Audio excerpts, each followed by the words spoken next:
함께 보십니다. 시 34편입니다. 시 34편 1절입니다.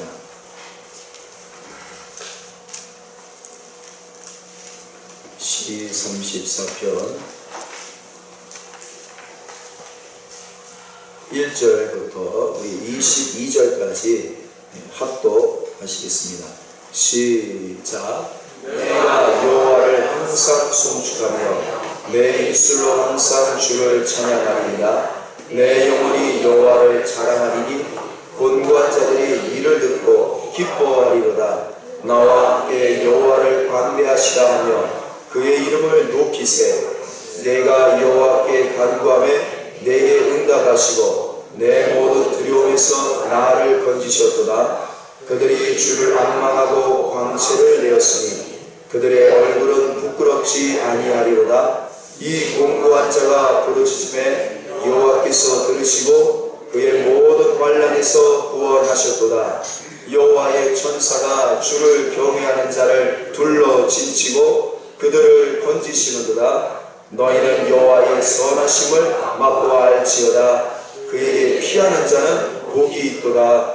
너희 성도들아 여호와를 경외하라. 그를 경외하는 자에게는 부족함이 없도다. 젊은 사자는 궁핍하여 죽을지라도 여호와를 찾는 자는 모든 좋은 것에 부족함이 없으리로다. 너희 자녀들아 와서 내 말을 들으라. 내가 여호와를 경외하는 법을 너희에게 가르치리로다. 생명을 사모하고 연수를 사랑하여 복받기를 원하는 사람이 누구뇨? 내 혀를 악에서 금하며 내 입술을 거짓말에서 금할지어다. 악을 버리고 선을 행하며 화평을 찾아 따를지어다. 여호와의 눈은 의를 행하시고 그의 귀는 그들의 부르짖음에 귀울이신도다.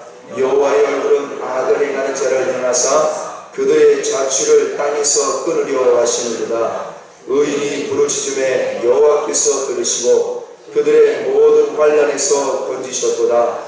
여호와는 마음이 상한 자를 가까이 하시고 충심으로 통회하는 자를 구원하시는도다. 의인은 고난이 많으나 여호와께서 그의 모든 고난에서 건지시는도다. 그의 모든 뼈를 보호하시며 그 중에서 하나도 꺾이지 아니하도다. 악이 악인을 죽일 것이라. 의인을 미워하는 자는 벌을 받으리로다. 여호와께서 그의 종들의 영혼을 속량하시나니 그에게 피하는 자는 다 벌을 받지 아니하리로다. 아멘. 찬양가족 여러분, 진짜 그리스도인이 되어야 할 줄 믿습니다. 참 그리스도인이 되어야 합니다. 저도 참 그리스도인이 되어야 되는 목사가 되어야 되고, 우리 찬양교회 성도님들도 특별히 이 자리에 나오신 분들도 진짜 그리스도인이 되셔야 합니다. 그러므로 하나님은 날마다 아침마다 사랑과 긍휼을 새롭게 부어주십니다. 이것이 어제 함께 나눴던 하나님의 약속이시죠. 하나님의 사랑과 긍휼로 우리는 날마다 아침마다 새로워져야 합니다. 어제 은혜 받으셨습니까? 어제 하나님의 사랑과 긍휼을 받으셨습니까? 그러면 오늘도 받으셔야 돼요. 오늘도 하나님의 사랑과 긍휼로 오늘도 충만함을 받으셔야 합니다. 어제 받았으니까 끝이다 라는 생각이 아닙니다. 오늘도 하나님으로부터 사랑과 긍휼을 넘치도록 받기를 사모하며 하루를 시작해야 될 줄 믿습니다. 여러분, 그 사람이 참 그리스도인이에요. 과거에 하나님 사랑과 긍휼 받았다고 오늘은 그런 생각 없이 사는 것은 진짜 그리스도인이 아닙니다. 옛 그리스도인이죠. 옛날 사람이죠. 여러분, 그러므로 우리는 참 그리스도인으로서 하나님이 주시는 사랑과 긍휼을 날마다 매일 아침마다 사모하며 하루를 시작해야 될 줄 믿습니다. 여러분, 그러면 우리는 어떻게 새로워질 수 있는가? 오늘 두 번째 시간 함께 나누려고 합니다. 새로워지는 비결은 무엇일까요? 어떻게 하면 내가 새로워질 수 있을까요? 한국교회사의 뒤안길이라는 책에 있는 내용을 소개합니다. 세계적으로 우리 한국교회 특징의 공통적으로 이야기하는 것이 무엇이냐? 바로 새벽기도입니다. 이 새벽기도는 전 세계 어느 기독교 역사에서도 찾아볼 수 없는 그러한 종교적인 행위인데 왜 우리나라에서 이 새벽기도가 시작이 됐는가? 그리고 우리 한국교회의 이 새벽기도를 따라서 하는 외국의 많은 교회들이 있습니다. 그런데 놀라운 것은 이 다 쓰러져가는 유럽과 이 영국과 독일에 있는 교회들이, 그 독일 교회 목사님들이, 또 영국에 있는 영국인 목사님들이 이 한국의 새벽기도회를 도입을 한 교회들이 몇몇 교회가 있었는데, 그런 교회마다 부흥하는 역사가 일어났습니다. 그래서 이 전 세계 이 기독교계 학자들이 이 새벽기도를 굉장히 주목하고 있습니다. 우리나라의 새벽기도가 언제 어떻게 시작이 되었을까? 그 비결이, 그 기원은요, 1906년도 평양에 있었습니다. 1906년 가을에 평양에 장대현 교회가 있었는데요. 나중에 순교하신 주기철 목사님도 이 장대현 교회에서 담임 목회를 30년대, 40년대 잠깐 하시죠.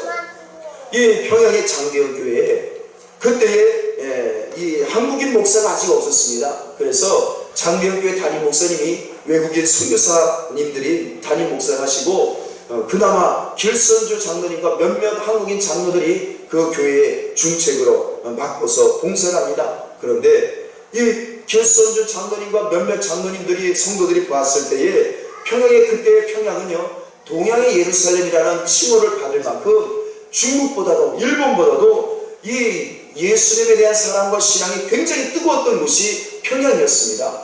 평양에 교회들이 참 많이 있었습니다. 대형 교회들이, 수백 명이 다니는 교회들이 이미 존재를 하고 있었죠. 그런데 교회는 크고 교회는 많은데 평양에 있는 성도들의 모습을 보았을 때에 냉랭함을 느꼈다는 거예요. 성도들이 예수님을 믿는다면서도 냉랭하다는 것입니다. 마음의 사랑이 없다는 거예요. 서로가 서로를 돌보지 못한다는 것입니다. 이 모습을 보고 이 길선주 장로님과 몇몇 장로님들이 서로 이야기합니다. 여러분, 우리 함께 기도합시다. 이 도대체 우리가 예수를 믿는다면서 왜 우리가 이렇게 새로워지지 못할까? 우리가 처음 예수님 만날 때의 그 사랑은 어디 갔을까? 우리 함께 기도합시다. 이 문제를 어떻게 해결할 수 있을지 하나님께 한번 기도해 봅시다. 그러면서 몇몇 동료 장로님들과 함께 기도를 약속을 합니다. 그 시간이 새벽 4시였습니다. 새벽 4시가 되자 모여서 두세 사람이 모여서 기도를 하기 시작하는데, 이 새벽 4시의 기도 모임이 장장 2달을 이어갑니다. 매일 기도하시는 거예요. 근데 이 소식을 듣고 사람들이 합류하기 시작합니다. 사람들이 점점점 불어나기 시작을 해요. 그래서 이 공식적으로 우리 한번 기도를 한번 해봅시다. 새벽에 기도를 해봅시다. 그리고는 4시 30분에 종을 치고, 교회 종을 치고 모여서 기도하기로 광고를 내립니다. 그리고는 이제 공식적으로 4시 30분에 교회 종을 치고 기도하려고 하는데, 사람들이, 그 첫째 날 사람들이요, 새벽 1시부터 모이기 시작하다라는 겁니다. 그리고 2시가 되었는데 이미 2시쯤 되었을 때 본당 안에는 수백 명의 사람들이 모였다는 것이에요. 새벽 2시입니다. 새벽 2시부터 이미 사람들이 기도하기를, 하나님께 이 상태로는 안 된다라는 절박한 생각을 가진 사람들이 수백 명이 모여서 기도 시간을, 공식적인 기도 시간을 기다리며 기도하기 시작을 합니다. 그리고 첫째 날 4시 30분이 되었습니다. 교회정을 땡 하고 칩니다. 그러자 그 시간에, 이 4시 반이 된 그 시간에 400에서 500명에 달하는 수많은 사람들이 모여서 자리를 차지하여 기도를 합니다.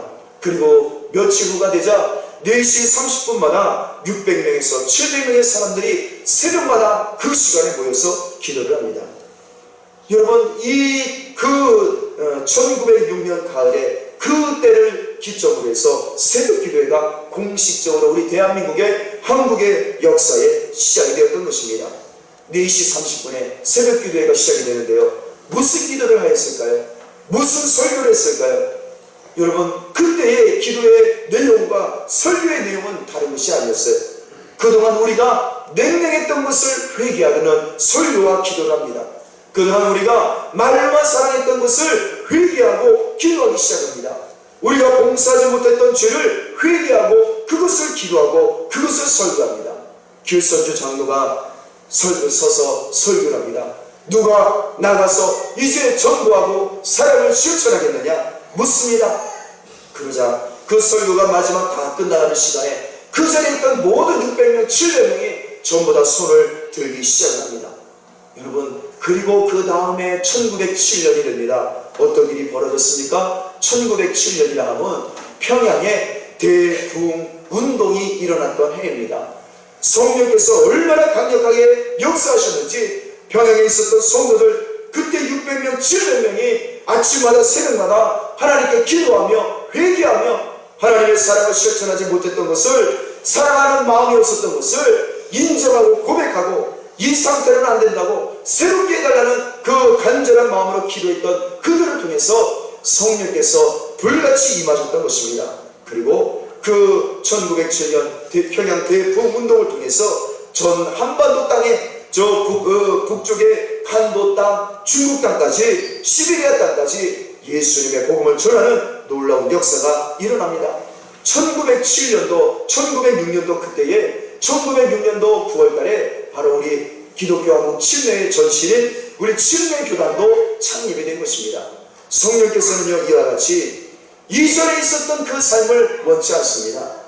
날마다 새로워지기를 원하시는 것이 성령의 뜻인 줄 믿습니다. 성령의 역사를 통해서 우리 대한민국이 여기까지 올라온 줄 믿습니다. 여러분, 그러므로 이 새로워지는 이 일은 중단되어서는 안 됩니다. 오늘도 새로워져야 되고 내일도 새로워져야 되며 35주년이 새로워졌다면 그리고 36주년도 또 다르게 35년 때와 다른 또 다른 새로움이 있어야 될 줄 믿습니다. 이러한 소망, 이러한 기도, 이러한 간절함이 없으면 여러분 우리는 죽은 자가 됩니다. 여기에서 말하는 죽은 자라는 것은 쓸모없는, 아무 맛이 없는, 소금 맛이 없는 그냥 길바닥에 던져서 발로 밟을 수밖에 없는 그러한 쓸모없는 존재가 될 수밖에 없습니다. 여러분 오늘 그러면 여러분 우리는 어떻게 하면 새로워질 수 있을까요? 어떻게 하면 또 어제와 달리 지난 한 해와 다른 새로운 인생을 살아갈 수 있고 새로운 사랑과 하나님의 그 능력을 우리는 받을 수 있을까요? 그 비결은요 바로 죽어야 된다는 것입니다. 내 자신이 하나님 앞에 철저히 죽어야 내가 새로워질 수 있다는 것을 우리는 알아야 합니다. 여러분, 새로워진다는 의미는 무엇일까요? 어제와 오늘이 다르다는 것이 새롭다는 것이겠죠. 지난 한 해와 올해가 달라야 이것을 우리는 새롭다고 할 수가 있습니다. 어제와 오늘이요 만약에 같다면 그건 새롭다고 할 수가 없습니다. 새로움이 아니죠. 여러분, 그러므로 새로워지려면요 반드시 해야 할 일이 있습니다. 과거와 결별해야 된다는 것이죠. 어제와 오늘이 반드시 달라지려면, 새로워지려면 어제와 나는 결별해야 합니다. 어제의 일을 오늘까지 끌어들이고 어제의 생각, 어제의 그런 꿈을 오늘까지 끌고 간다면 여러분 그 사람은 새로워질 수가 없습니다. 그러므로 새로워지는 비결은 죽어야 한다는 것입니다. 내가 철저히 죽어야 새로운 인생으로 태어날 수 있는 것입니다. 그래서 고린도전서 15장 31절에 말씀합니다. 형제들아, 내가 그리스도 예수 우리 주 안에서 가진 바 너희에 대한 나의 자랑이 있는데 내가 무엇을 자랑하느냐? 그것은 나는 날마다 죽노라. 사도 바울은요 성도들에게 자랑할 것이 있었어요. 성도들에게 무엇을 자랑했느냐? 내가 뭐 세 번째 하늘같이 높은 영적 체험을 하고 성령의 은사를 다 받고 권능이 충만하고 이걸 자랑하지 않습니다. 사도 바울이 자랑했던 것이 있는데 그것은 나는 매일매일 죽는다. 나는 매일매일 죽는 사람이다. 나는 매일 죽고 있다. 이것을 사도 바울이 자랑하고 있습니다. 여러분, 우리 신앙생활에 무엇을 자랑할 수 있을까요? 여러분, 하나님으로부터 능력과 권능과 신비로운 영적 체험을 한 것을 자랑하겠습니까? 우리는 어디 그럴 수 있지요. 여러분, 사도 바울은 예수 그리스도의 장성한 믿음의 분량을 우리에게 보여주는데 그것은 무엇이냐? 나는 날마다 죽노라. 나는 날마다 아침마다 죽는다. 오늘 하루 눈을 뜨면 새로운 하루를 시작할 때에 내가 새로워지는 것을 어떻게 경험할 수 있느냐? 내가 죽을 때에 내가 새로워지는 것을 경험한다. 라는 말씀을 전하고 있습니다. 찬양가 저는 여러분, 옛사람이 죽어야 새사람으로 여러분 내가 변화되는 줄 믿습니다. 절대로 옛날의 시간 가지고 있으면 여러분 우리는 새로워질 수가 없습니다. 우리는 어제의 내가 오늘 아침에 눈을 뜰 때 또 죽어 있어야 합니다. 여러분, 나는 옛사람과 결별을 해야 합니다. 그래야 나는 날마다 새로워질 수가 있어요. 내 믿음이 날마다 새로워질 수 있습니다. 믿음이 성장할 수가 있습니다. 여러분, 세포를 보십시오. 오늘도 우리는 세포가 내 머릿속부터 발끝까지 머리카락의 세포까지도 내 살 거죽에 있는 세포까지도 매일매일 새로워지지요. 여러분, 세포가 새로워지려면 어떻게 해야 될까요? 생물학적으로 분열을 해야 합니다. 분열이라는 것이 무엇입니까? 날마다 쉬지 않고 변화를 하고 있다는 거죠. 여러분, 우리 몸도 어제의 몸과 오늘의 몸은 분명히 다릅니다. 만약에 어제의 세포가 오늘의 세포로 존재한다면 그 사람은요, 누구인 줄 아십니까? 시체입니다. 시체. 변화가 없는 것, 새로워질 수 없는 것, 그 죽은 자예요. 그 쓸모없는 사람이죠. 시신입니다. 땅속에 묻어야 합니다.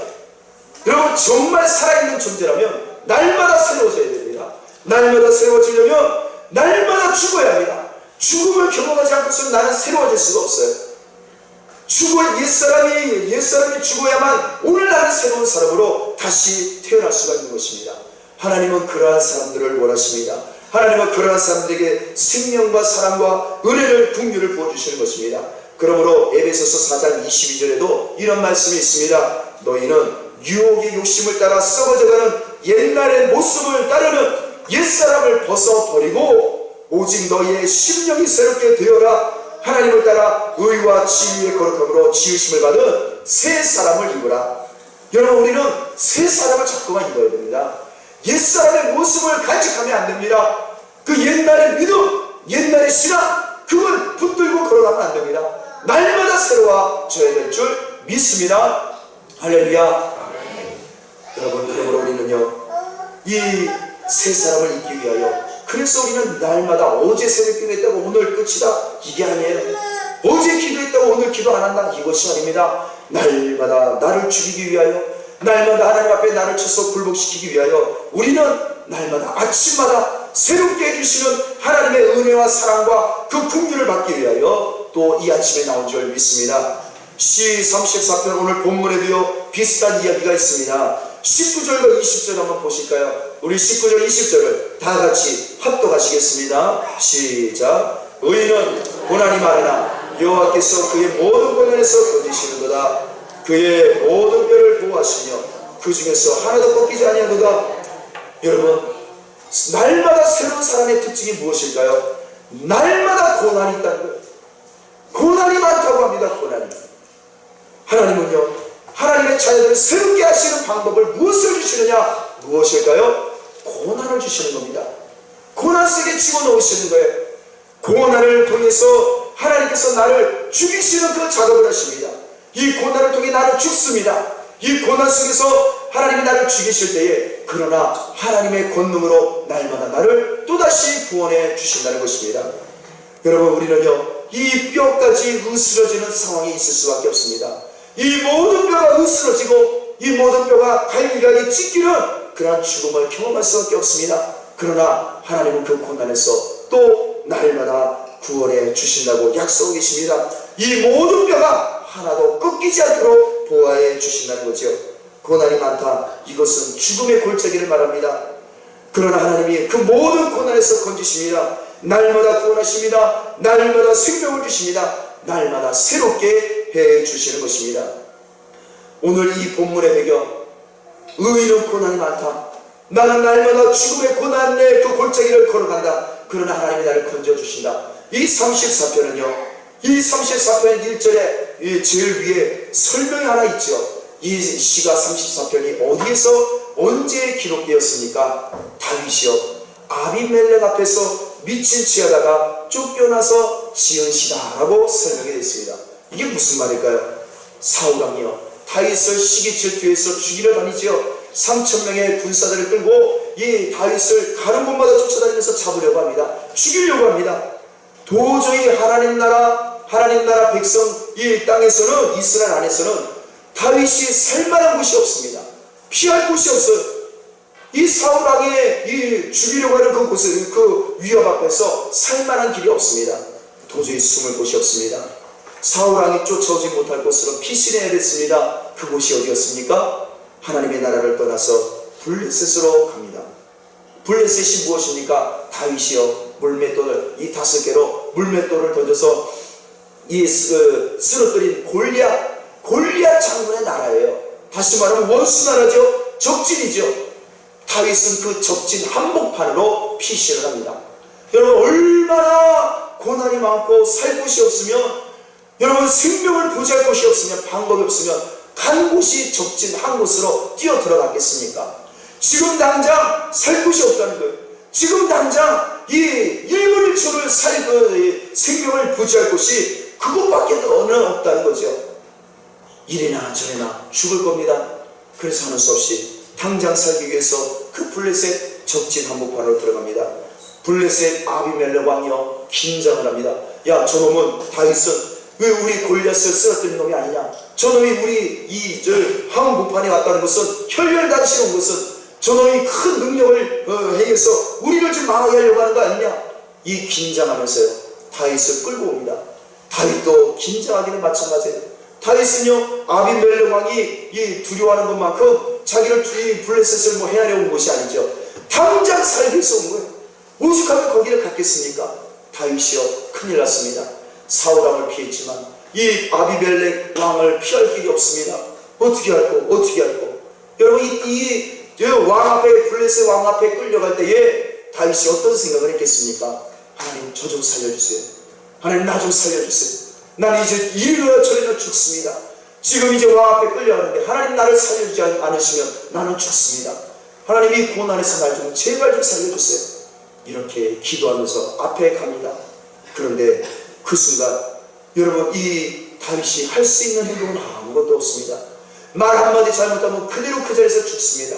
그런데 그가 어떤 행동을 합니까? 그 왕의 그 왕궁에 있는 기둥에 갑자기 딱 붙습니다. 우리 교회도 이 기둥이 하나 있죠. 기둥에 딱 붙어가지고 어떻게 합니까? 얼굴을 막 부비부비 하는 거예요. 부비적 되는 거예요. 그러면서 얼굴이 기둥에다 대고 얼굴을 막 부비면서, 몸을 부비면서 침을 질질 흘리기 시작합니다. 다시 말하면 이게 미친 척을 하는 거예요. 다윗이 왜 그랬습니까? 살고자 하는 거예요. 살고자. 오죽하면 미친놈 취급을 행동을 하겠습니까? 그 앞에서는 아무 말도 어떤 행동도 할 수가 없다는 거죠. 이 모습을 본 아비멜렉, 하나님께서 그의 마음을 변화시키십니다. 그의 눈을 가리우십니다. 그리고는 신하들에게 이 아비멜렉 왕이 큰 소리를 칩니다. 야, 우리나라에 미친놈이 없어서 또 미친놈 한 놈을 데려왔다. 당장 저놈을 내쫓아라. 그 길로 다윗이 그 원수 그 적진 한복판에서 다행히 살아서 그 왕궁 앞에서 살아나갑니다.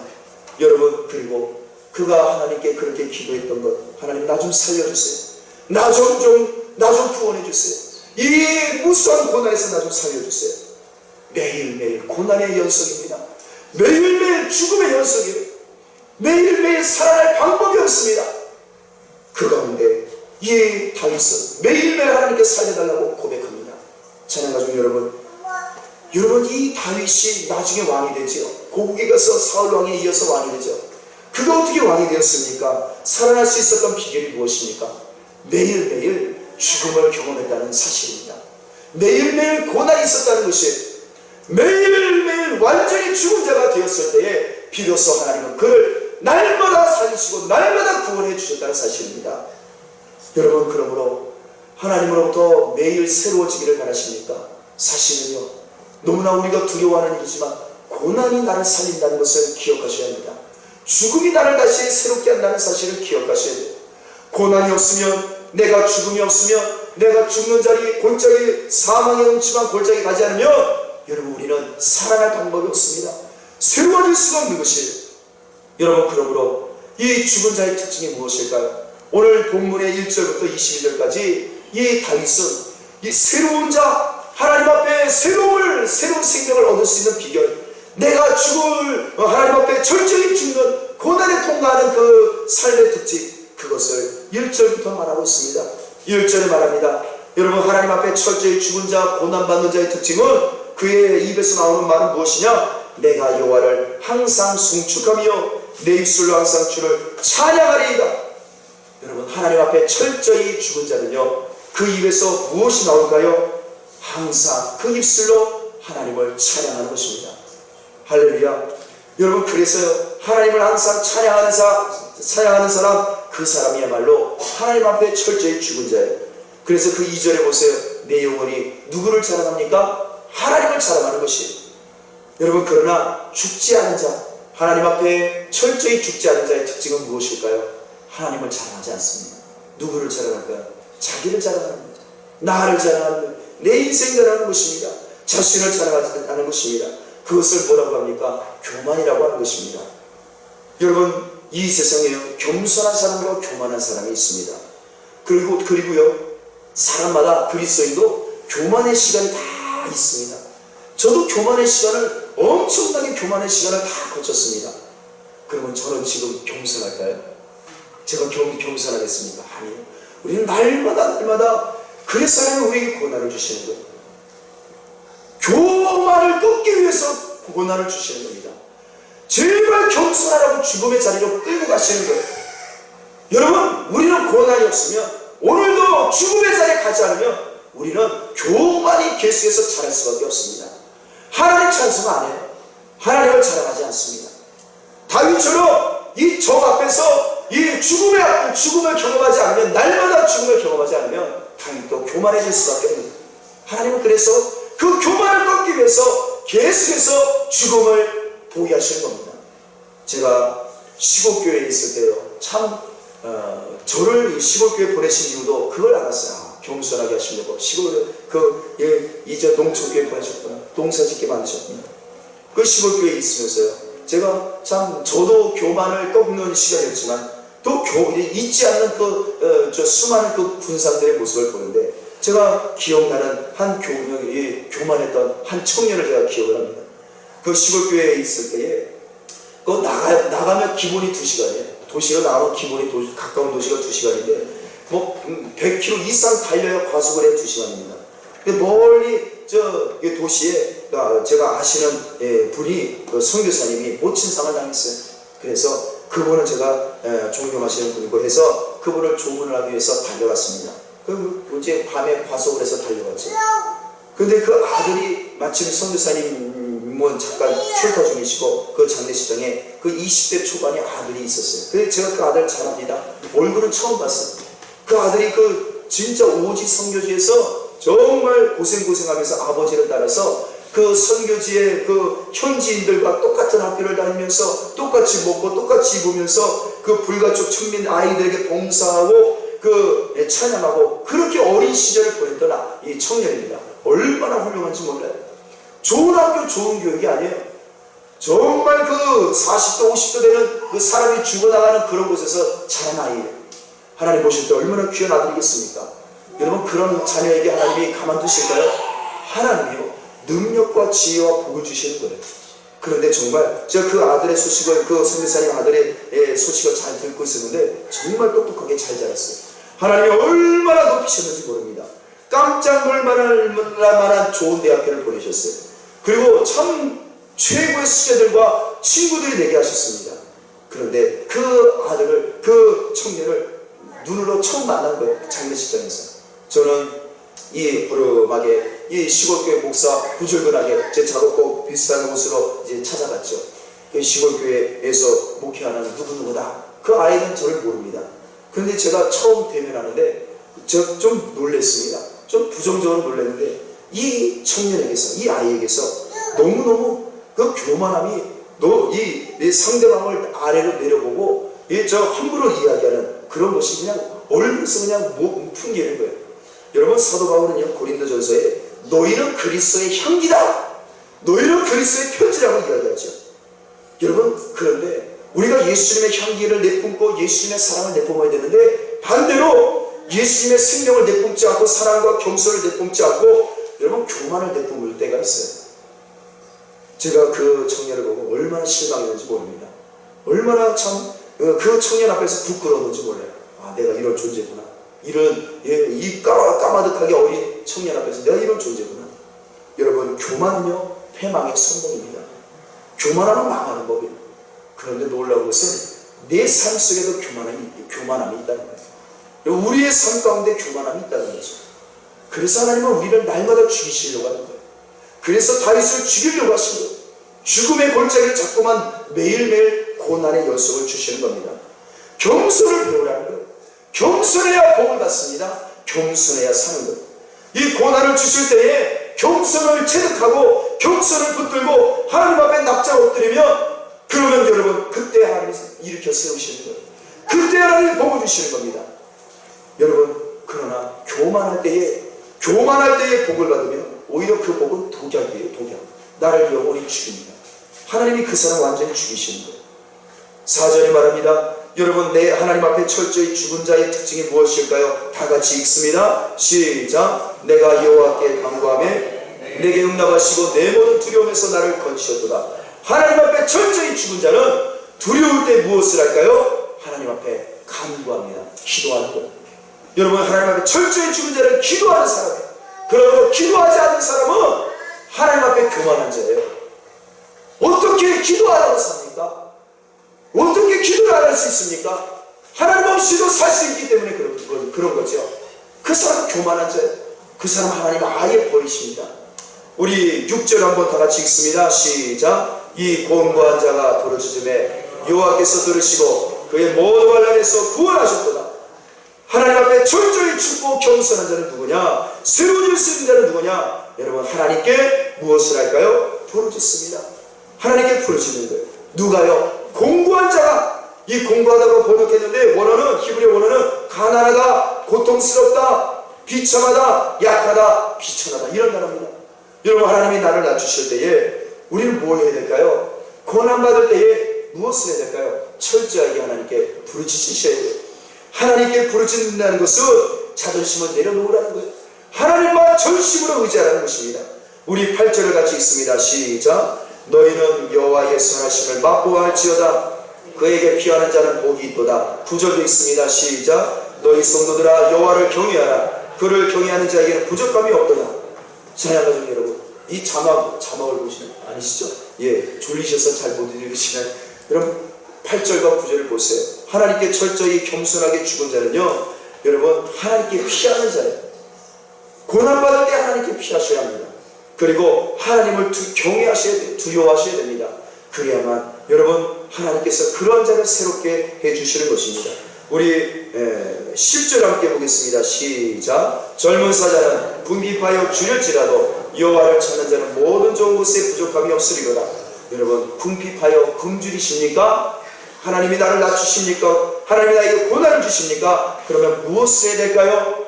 어떻게 해야 하나님을 배부르게, 우리 부족함이 없게 하십니까? 하나님을 찾아야 합니다. 하나님을 찾아야 하나님이 부족함이 없게 해주시는 거예요.